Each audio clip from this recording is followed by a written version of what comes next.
Good evening. Good evening. It is so lovely to be with you.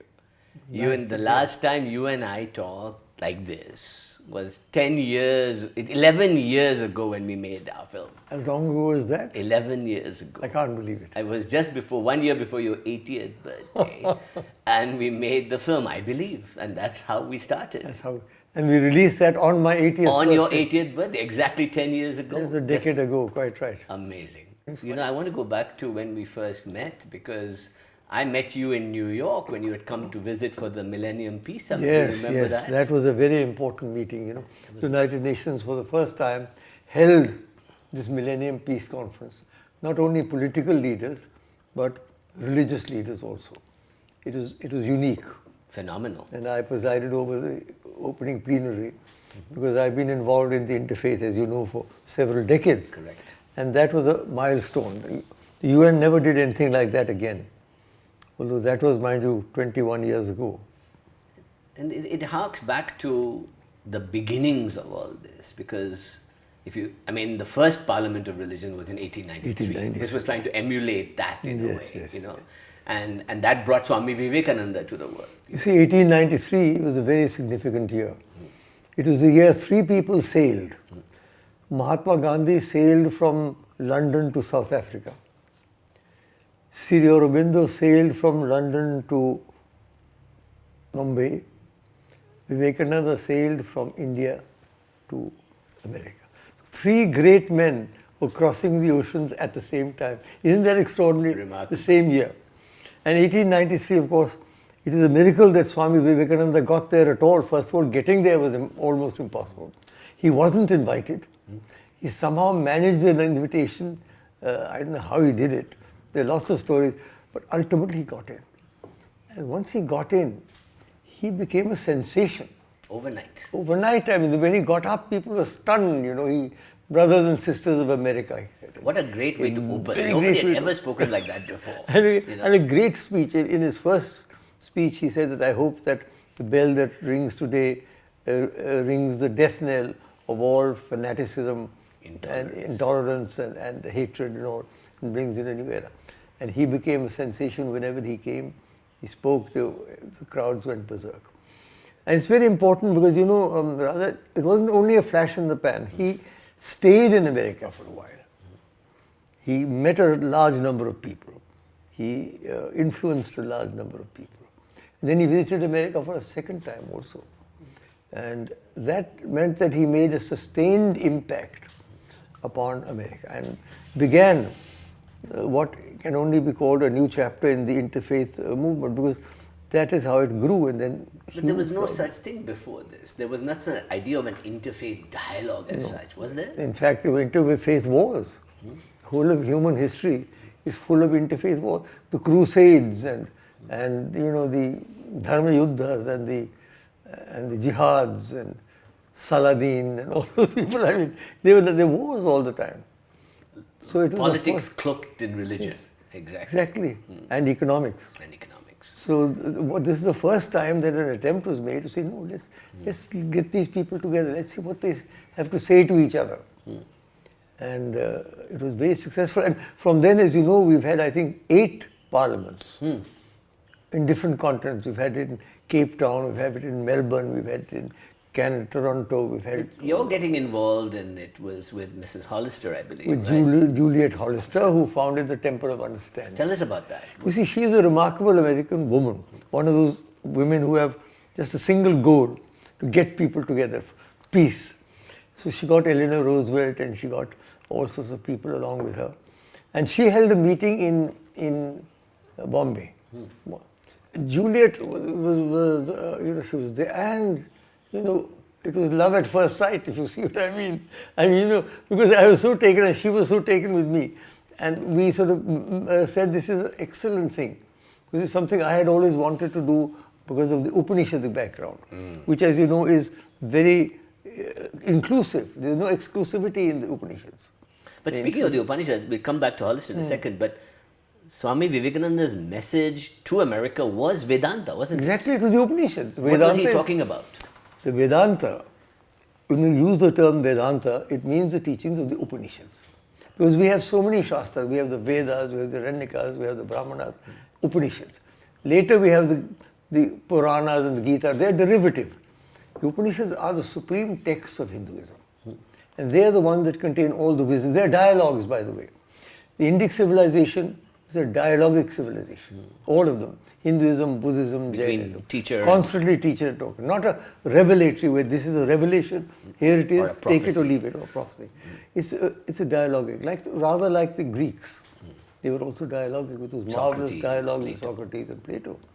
And so that is what he taught. And the essence of the Upanishads is, first of all, the all-pervasive divine, all-pervasive.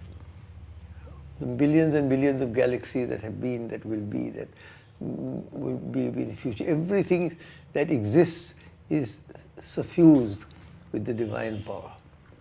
Secondly, that is the Brahman. Secondly, the Atman. That means the reflection of that divine power in each one of us, in every human being. In every being actually, but human beings are the only ones who are advanced enough to be able to appreciate it. Then the joining of the Atman and the Brahman, known as yoga. The word yoga actually means to join. It comes from the same root as the word yoke, to join. So yoga is joining the Atman and the Brahman. And there are many kinds of yoga, not only the physical exercises that go by that name at present, which are very good, but they're only a very small part of one of the yogas. There's the Jnana Yoga, the way of the mind, the discrimination between the real and the unreal. Plato, shall we say, the way of Plato. Then there's the Bhakti Yoga, which is the way of devotion, the way of Mother Teresa, the way of St. Francis of Assisi, and the way of St. John of the Cross, and the Bhaktas, the people who fell in love with the divine. Then there's the Karma Yoga, which is the way of works. It's the way of Martha rather than the way of Mary. Mary's way was adoration, Martha's way to get working, Mother Teresa and the Ramakrishna mission and so on. And the fourth is the way of the breath, pranayama, which you are so adept at. So these are four yogas Raja Yoga. Joining Raja Yoga. So Jnana Yoga. And it's funny because he wrote about all four. All four. Because all four are required. Raja, it's not just only one. In the old days you could do with one, now you can't. You have to integrate. You have to integrate. But one of the things that he said that really triggered the American imagination was the inherent divinity in everyone. Right? Exactly. What was his key message in that? That was the key message, that everybody ultimately, if there is a divine in everyone, then you can't discriminate on the basis of color or religion or caste or sex or sexual preference or anything. You cannot discriminate because everybody has a spark of the divine. And fanning that spark into the blazing fire of spiritual realization is what our life should be all about. And that's what he became an exemplification of, in a way. And the Americans loved that because A, he was handsome and good-looking and well-spoken. He spoke very well.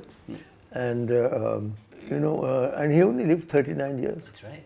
A young man when he left. Remarkable life. And when you think about the revolution that he brought about, right? Single-handed almost. And not only that, in India as well with the Ramakrishna mission. I mean, he came back and made Swami serve for the first time. Nobody had ever heard of that before.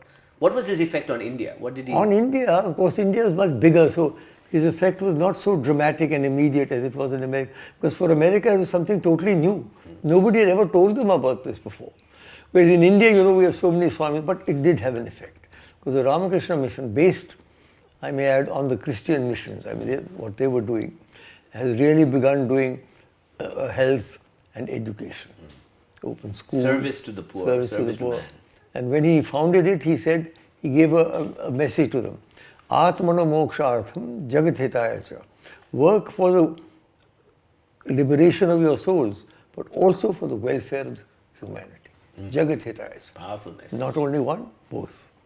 Very important message. What was in your opinion, and you can quote from the Upanishad if you like, what was it about the Upanishad that appealed to the Boston Brahmins, to the Chicago intellectuals? It was just the audacity. For example, the Brahman. Brahme vidram mitam purusad brahma pashat brahma dakshina shottarena adaschodham prasritam brahme vidam vishwamidam varishtam. in front, behind, to the right and the left, everything is the Brahman, everything is divine. I mean, a bold statement. And then, Tejomayam saguna nirgunam advitiyam ananda kandam aparajitam aprameyam. That's how, for example, and the bhakti you can do it to Jesus, you can do it to Shiva, you can do it to Krishna, you can do it to anybody. That's the big point.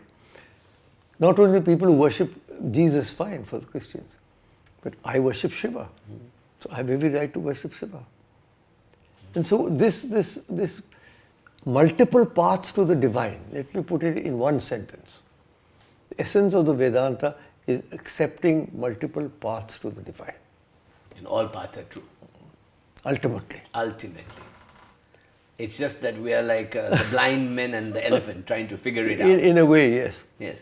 So this interfaith movement that began with 1893, right? The second parliament was held in 1993 in Chicago again. And you were there? I was there. In the same place where the 1893 one had been held. At the Art Academy of Chicago, the famous. And then the others were held in other parts of the world. What was that like to see? That was very dramatic, I must say. What was the key moments you remember? The key moments I remember meeting, for example, Swami Shiva Subramania. Have you ever heard of him? No. He has this marvelous ashram in Kauai. Oh, He's yes, one of the islands of Hawaii. Institute, the Himalayan yogi. The yogi. The Hinduism Today, their journal, you know. It's a beautiful place. I visited him later. But I saw him, he was very, very impressive. And he was an American, he was a dancer at one time. But he was very impressive. And then I met Vilayat Khan, the Sufi teacher, Hazrat Vilayat Khan. And he's the son of the great Inayat Khan. Vilayat Khan is still carrying very well in America now. Doing Also. extremely well in America. That's a Sufi movement. E Omega move center. You see, the Sufism is the softer side of Islam. Correct. Everybody thinks of Islam in a very sort of very strong and rather fanatical way, but this is the softer side. We must understand that. But how did Hollister get you involved? You see, Hollister said, no, Karan, you must come. My wife was with me also. Asha was with me. And she loved both of us, And so this one I was invited separately by the organizers. So I got into the movement because I was part of the Temple of Understanding. That gave me the key to enter I had to be part of some organization. I did have an organization of my own called the Virat Hindu Samaj, but that was not well known. So that's how I got it. And then from there on... That gave you an international standing. Yes. From there on, we took it from there, and then we had all the other... Did you launch in India as well? Later, much later. Now we've launched in India. So why do you feel that the interfaith movement seems to be dying now? And what do you think is coming in its place that may give us hope for the future? You see, interestingly enough, I was also in at the birth of the environmental movement. I was on the Indian delegation led by Prime Minister Indira Gandhi to Stockholm in 1972, the first United Nations Conference on the Human Environment. That was the beginning, that was the birth of the environmental movement. And I was there. I was chairman of the Indian Board for Wildlife. I was into that. Now the environmental movement in some ways has taken over quite a lot of the interfaith, of the energy of the interfaith movement. A lot of the interfaith people getting involved in green work and But without the spirituality and without some have the spirituality, mysticism. some have the spirituality, some don't. But it's not based on that. So that is one of the reasons why. Secondly, do you think that was a loss to mankind to lose the spiritual component so much? I don't know. It's still there. The other reason, interfaith is nobody's baby. People will spend millions of dollars to build new churches, new temples, new synagogues, new gurdwaras, but interfaith is nobody's baby. So we're broke. I mean, the fact of the matter is, the interfaith movement is broke. There's no money in it. And without money, what are we going to do? What would Swami Vivekananda say if he saw that? What would he say? He raised the money, mind you, he raised money for his Ramakrishna mission. He did. I mean, his vision, I remember because we were working on this film, his vision was that he would teach America Vedanta, and he would bring American know-how and money to help India remove lift India's out of poverty, Yes, to remove exactly, poverty. You know. exactly. But what was that? What was that juxtaposition? Did you see it? Well, and that understand juxtaposition was before he went to America. As a monk, itinerant monk, he traveled throughout India, all the way from the North Kashmir down to Kanyakumari. You remember, he swam and he sat on that rock where there is now a statue. And he was horrified to see the superstition, the poverty, the misery in which the people of India live. He said, I am going to remove this poverty. And I am going to use my interfaith contacts in order to raise money to help poverty. So raising money to set up the Ramakrishna mission, which in turn then tries to help the people. Did you find that you found yourself being drawn to that same kind of thinking later on? Yes, I've been less, I must admit, I've been less service-oriented than I should have. More knowledge. More knowledge. I'm a little more theoretical perhaps, and you know, I'm very good at these interfaith gatherings and at articulating complex ideas in understandable language. Actually getting down to the grassroots is not my fault, but you have other people who are doing it, mind you. A lot of people are doing it. And I think you've done a great job. But I tell you something, you are now 90 years old. You know. Just a number. You're clearer speaking than most people I know. You look better than most people in their 60s even. Well, that's Lord Shiva's grace, I would say. That's all I can say. What is it that you have, look, a lot of young people watch my channel. A lot of young people talk to me, And I am in the consciousness awakening game. You know that. I do. That's what I've been doing. I participated in You were the one who launched me in Delhi. Yes, all my early talks I remember here. that. And now it's gone global, and I'm so grateful for all of that. And I'll never forget you as my mentor for doing that. But what I find intriguing is that let's forget all the normal speeches we give and all the things about Upanishads, about this and that. What have you realized now in your 90th year is the nature of human consciousness and what we're supposed to be doing? What do you think? That's a very difficult question to answer. I think I've realized several things. One is that life is not an event, it's a movement. It's not a point, it's a constant movement. And so we are constantly moving, physically, psychologically, physiologically, and so on. So what we've got to do is we've got to move into a space where we have got over too many of the, we don't have what they call in Christianity, terrible crimes or something, but we don't have deadly sins, but we do have 5 in Hinduism: Kam, Krodh, Lobh, Moh, Ahankar. Kam is lust. I would have thought at 90 I should have got over my lust. Krodh. Without desire, you cannot wake up in the morning, my friend. Krodh, anger. Lobh, greed. Envy. Moh, undue attachment. Ahankar, pride. Ego. I think I have broadly got over the first 4. Ego is still there, mind you. But no ego, then no But not existence. egoism. You see, but so you have the first thing yourself. I think to do, one has to get over these things. That's one way of looking at it. The other way of looking at it is to realize the complexity of human behavior and the diversity of human consciousness, and not to try and put people into straitjackets. This is this. Tolerance, openness. Live and let live. Yes, live and let live, and respect alternative lifestyles and life modes. I think that one of the my own journey to this work has been as a consciousness seeker rather than a religious pursuit. It was never a religious thing for me. I don't think I had a religious bone in my body, really speaking. But what I did discover was that in meeting so many gurus and swamis and all of this is that... And you've met a lot of them. I met a lot, and I made films on them, and I talked to them, and I spent a lot of... And I looked under the hood also. as you have done, because you have also had many teachers. Many. In fact, I followed in your footsteps. I said, no, I'm not going to have one. Yes. I'm a guru. multiple I'm going guru. to have many I'm a multiple teachers. guru, man. And I have to be my own inner guru has to wake up. Ultimately. So when you think about the inner guru, right? What is your inner guru telling you in your 90th year? For you, for your consciousness. Chare beti, move on.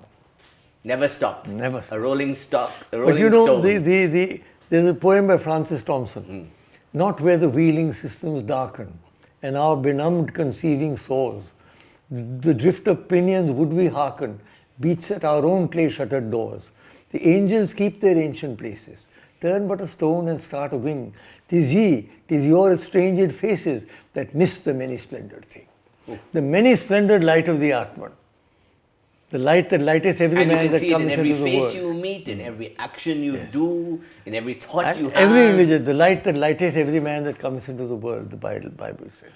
The Quran speaks of, the Sufis speak of the Noor-e-Ilahi. The Sikhs speak of the Ek Onkar. That shining light at the source of everything. The Hindus say, Vedahamitam Purusham Mahantam Aditya Varanam Tamasa Parastat. Tameva Viditvate Mityameti Nanyaha Pantha Vidyate. I have seen that great being shining like 1,000 suns beyond the darkness. I call my academy 1,000 Suns. You call them that? Yes. You took it from my your academy opinions. is 1,000 Suns Academy. I can't believe it. It is. I call it 1,000 Suns. That is the corporation we have set up, and the company and the organization. Really? I and never the media knew that. company that's going to show all this is I 1,000 never knew Suns. that, It's called 1,000 Raja. Suns Academy. But it's very So I have to tell you that you gave me hope in a world full of dogma and ego and creed and madness. Everywhere I looked, when I came to India, because I came to India 14 years ago, and I'm leaving now. You're going back. I'm going back to the States. But when I came and I met all these gurus and swamis, I also saw beautiful wisdom, but ego and crushing other people and devotional dominance and things. I couldn't believe that, and intolerance towards different things, whether it be sexuality or food or whatever. It's like so many no's and do's and don'ts in this culture. And I found I think coming to you was like taking a bath each time in this toxic world. It was like that. Maybe. But I enjoyed our salons together. We had a lot of salons. The best part? Maybe because I never got stuck in any particular. I am an Upanishadic man, but Upanishads themselves mean Ano Bhadra Katavuyantu Vishwadagi. Let noble thoughts come to us from every side. Let them come. Let those thoughts That come. is the beauty. Don't be afraid. Don't think, what will happen to me. Be confident. And be prepared to accept whatever comes. And the other thing I saw about you, which I always admired, was that you never spoke ill of others. You may criticize, but you will never speak ill in the bad karmic way. I know what I mean. That ego speaking that occurs in human society. Right? Yes. You have always retained a kind of positive mental attitude, which I've learned from. And thank you. I think that's tremendously important, Raja. Because once you get into a negative situation, then you tend to get into a negative spiral. It's very easy to get into a negative spiral. Remember one thing, the Yuga Dharma or the Zeitgeist, the spirit of the times, is downwards. So we have to go against the current. Pulling you down. Pulling down, that's all over the world. What Why we have is to that do- demiurge pulling us down? What I is don't the know why. philosophy? That's the What do you way- think it that's is the- in human nature that keeps us going back to that nature of... That's the way, if you look at the children's graves that they're finding in Canada. I know. mean, 792 can you go, children can found, anything be worse than that? And this is supposed to be And these are an supposed to be advanced Aboriginal society. natives who were and killed. this society is supposed to be an advanced society and a Catholics. democracy. And what is this? What is it? What is it in human nature that leads one to Goes to the the most worst terrible deeds element. and horrible things? And look what's happening around the world even today. I mean, those children's graves really got That me. shocked I mean, me also, that's So, You have what to is stay it? positive. So therefore I say that is a demiurge, as you may say. That's the spirit of the times. And the Zeitgeist, as the Germans put it. And therefore, in order to Alice in Wonderland had a wonderful line which Jawaharlal Nehru often quoted. We have to run as fast as we can to stay where we are. Isn't that a good one? I like that word. I like that word. So, because that is, because if we let's stop running, we go backwards. We start going backwards. It's very easy to go backwards, you know. It really is. No, I mean, we're watching it now. Look at America, look at India. The desire to just regress into negativity and hatred is so strong. It's so strong. So that is why, to answer your question, there's something in human nature which is negative. And that negativity we have always to... fighting that. We have to fight. We have to go in the opposite direction. Well, you spend a lifetime fighting that. Try from what to, I can see. try to. You know. Good for you, my friend. So, what do you think? Let's talk about your consciousness now, right? Because you know I am obsessed with consciousness. You know, whether it's through Kundalini or through Turiya and Trika or neuroscience, I'm looking at it always in that open-minded way. And now that you're coming to your 90th year, right? I passed my 90th year. Yes. 91st year in action. The 10th decade. 10th decade in action. May you live 100 years. You know, that is what they say. Jivema Shatata Shatam. That is the Upanishadic prayer. That's right. May you live for 100 years. May you rise for 100 years. May you hear for 100 years. May you speak for 100 years. Really? It's all there, yes.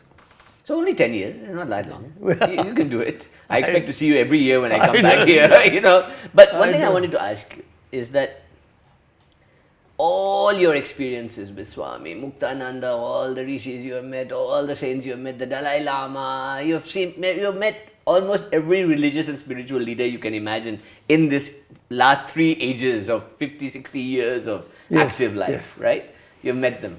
You met them all. What is the conclusion you have come to about consciousness and the afterlife, and what happens when we Well, you see, there are two different things. First of all, I have met a number of people. And if you were to ask me who is the most remarkable person you've met, it would be Sri Krishna Prem. Okay. The Englishman. Tell us about him. Why did he was an English pilot who, in the First World War, who had some kind of an experience there, and he came to India as a professor of English in the Lucknow University. And from there, he met the wife of the Vice Chancellor, saintly lady. She became his guru. He ultimately developed this thing for Krishna and for Hinduism. And finally, he became a monk. And when his guru left to set up an ashram in Miztola, which is just beyond Almora in North India, he was there too. But so you spent many that is months Miztola is a lovely Krishna ashram. And when I went there in 56, 57 for the first time. That early? That early. Wow. He and Ashish Dar, another English disciple, there was only 2 people there. And he was the most extraordinary. His books, the Yoga of the Kathopanishad and the Yoga of the Bhagavad Gita, are marvelous books. They're really profound. And he had studied theosophy and other things as all, well. Hermes Trismegistus and Meister Eckhart and all those. So he was well versed in the Western philosophical systems. And he was a person, therefore, he could cover across these worlds. This is what I admire. And that is extraordinary. And that I think I've learned from him a lot. And I've learned from you. And therefore, the second thing that you talk about, the afterlife, frankly, that has never interested me. A lot of people are obsessed with the afterlife. I know one, who is it? Somebody I know. Where do we go? I said, look, forget it. You can't do anything about it. When you die, you will find out. So, I know people do all sorts of speculations and there are all sorts of things. And I am a worshipper of Shiva.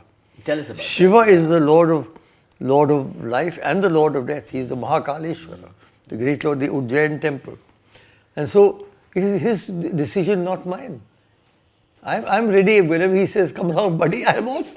So I am neither worried, nor am I in any way negativity. I feel that whenever he feels it's time, he'll take the decision, not me. I can't take that decision. It has to be taken by him. You've been a karma yogi.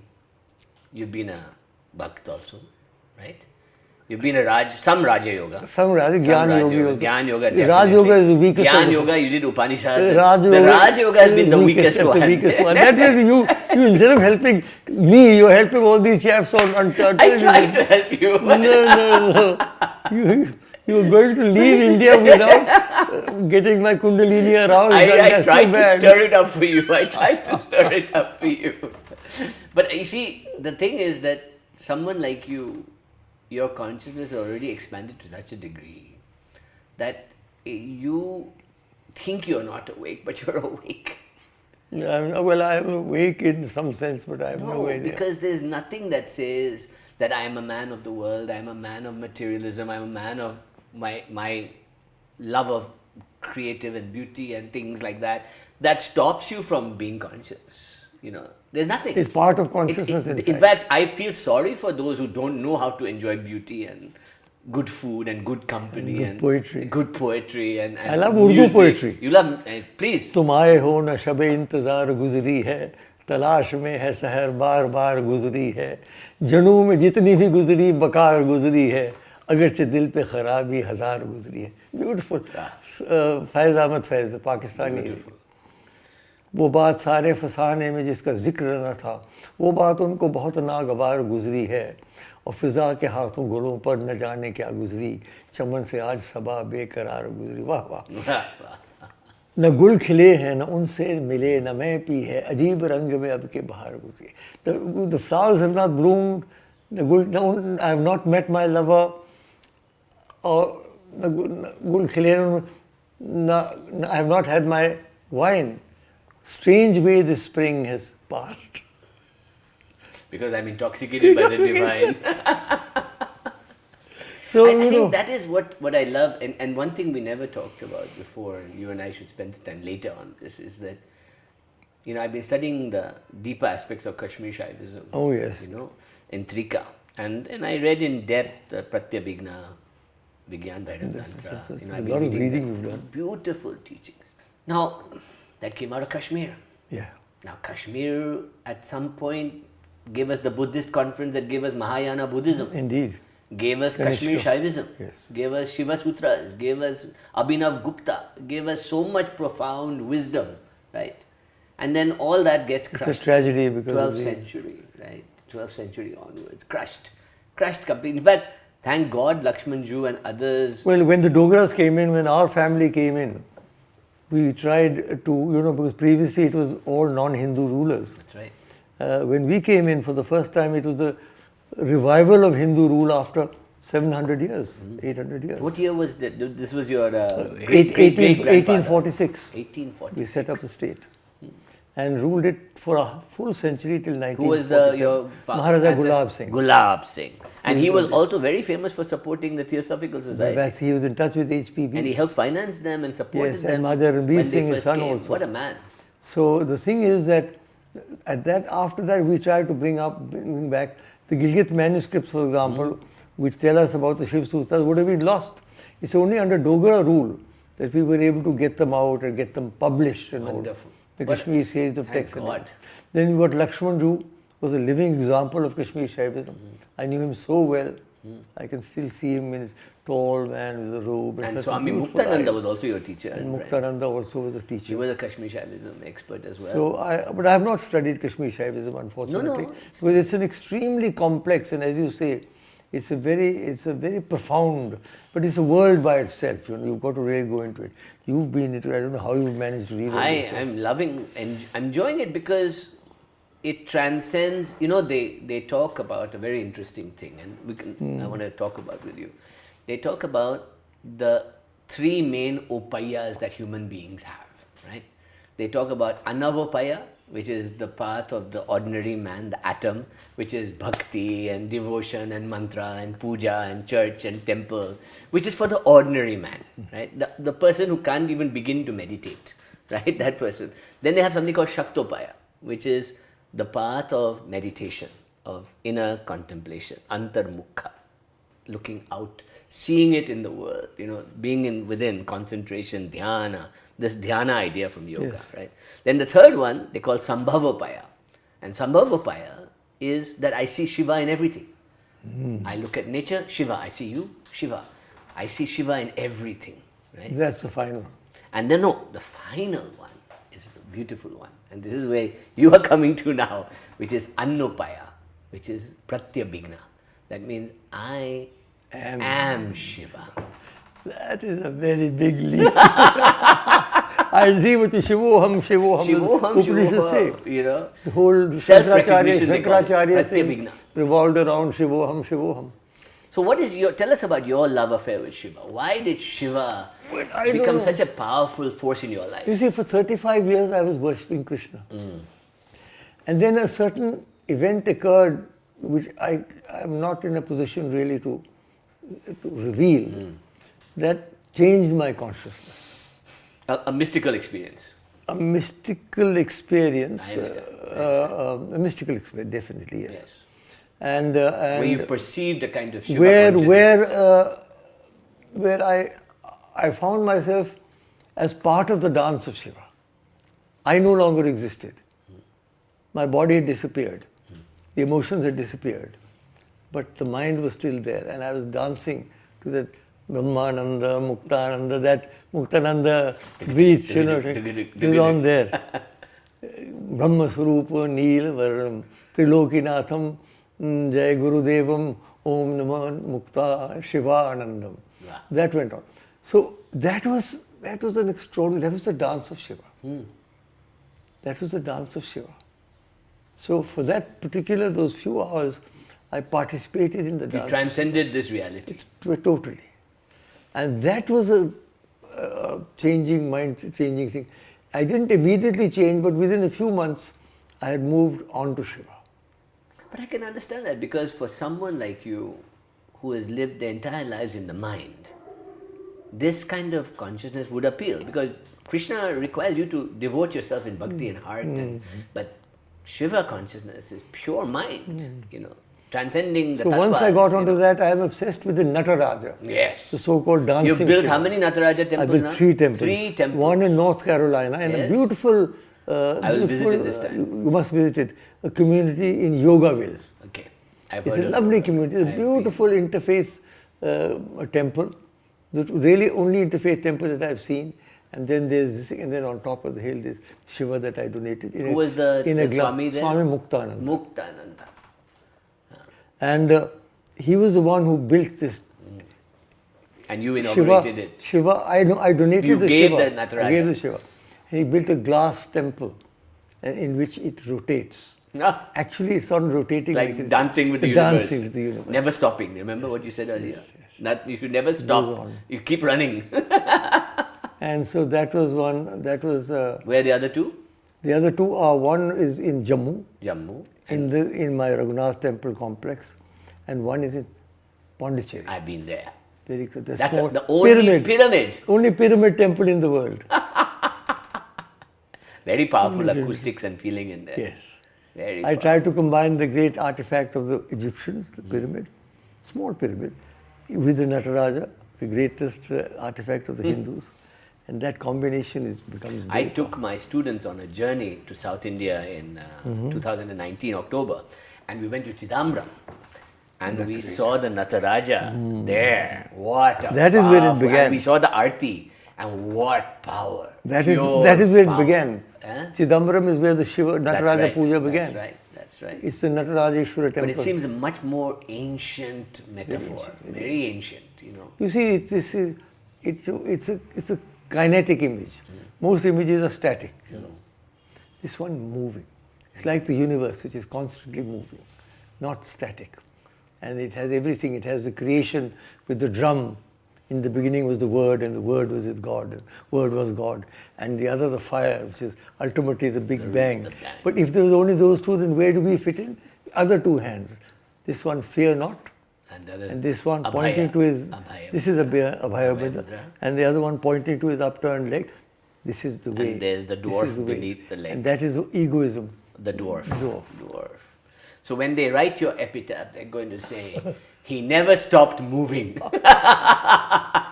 Actually, Jyoti has made a film on me, Okay. which is called Karan Singh, A Pilgrim Soul. And this comes from that lovely poem Yes, please. by Yeats. When you are old and grey and full of sleep and nodding by the fire, take down this book and slowly read and dream of the soft look your eyes had once and of their shadows deep. How many loved your moments of glad grace and loved your beauty with love false or true.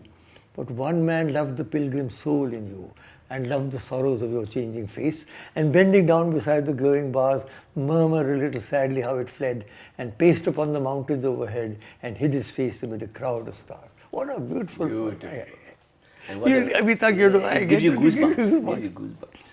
You know, Pilgrim Soul, she took it from there.